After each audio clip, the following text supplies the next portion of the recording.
രാമചന്ദ്രന്റെ വീട്ടിൽ ഞങ്ങൾ എത്തുകയാണ്. രാമചന്ദ്രന്റെ വീട്ടിലെ അവസ്ഥ വളരെ വേദനാജനകം തന്നെയാണ്. ഇവൾ 13കാരി പ്രിയ പെൺകുട്ടികളാണ്. 2 പെൺകുട്ടികളും ഒരേ അവസ്ഥയിൽ കിടക്കുകയാണ്. ഡോക്ടർമാർക്ക് പറയാനുള്ളത്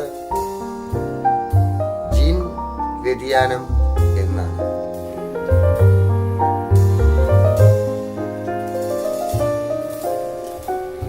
മാഡം നമസ്കാരം. നമ്മുടെ അഞ്ജനയുടെയും പ്രിയയുടെയും കാര്യം ഇപ്പം നമ്മൾ കണ്ടല്ലോ. വളരെ ദയനീയമായ ഒരു സാഹചര്യത്തിൽ ഇവർ പ്രാർത്ഥിച്ചാൽ തീരുന്നതും ഇതിലും അത്രയാണ്, വലുതാണ്. അപ്പോൾ എന്താ മാഡം നമുക്ക് ഇന്ന് ഇപ്പോൾ പ്രേക്ഷകരോട് പറയാൻ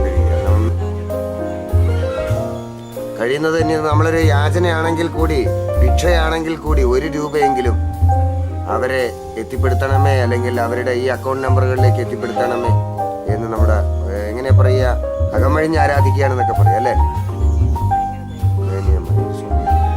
ഇപ്പൊ നമ്മുടെ സഹജീവികൾക്ക് ഒന്നും തന്നെ ഒരു വ്യതിയാനം വരരുത് എന്ന് ആദ്യമേ പ്രാർത്ഥിക്കാം.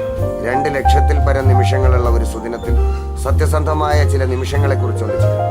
സാധാരണ 1 നിമിഷത്തിന്റെ വില എന്ന മൂല്യത്തിലെങ്കിലും ആ 1 രൂപയ്ക്ക് വില നൽകി പാവപ്പെട്ട ഇവരുടെ ആശയങ്ങൾ പറയാൻ യാചനാപരമായ രീതിയിൽ ഈ പിറകിൽ ശബ്ദവും ഞങ്ങളുടെ മാതാവും ഞങ്ങളുടെ കൺട്രോളറുമായ സർ എല്ലാവരും തമ്മിൽ താഴ്മയോടുകൂടി ചോദിക്കുകയാണ്.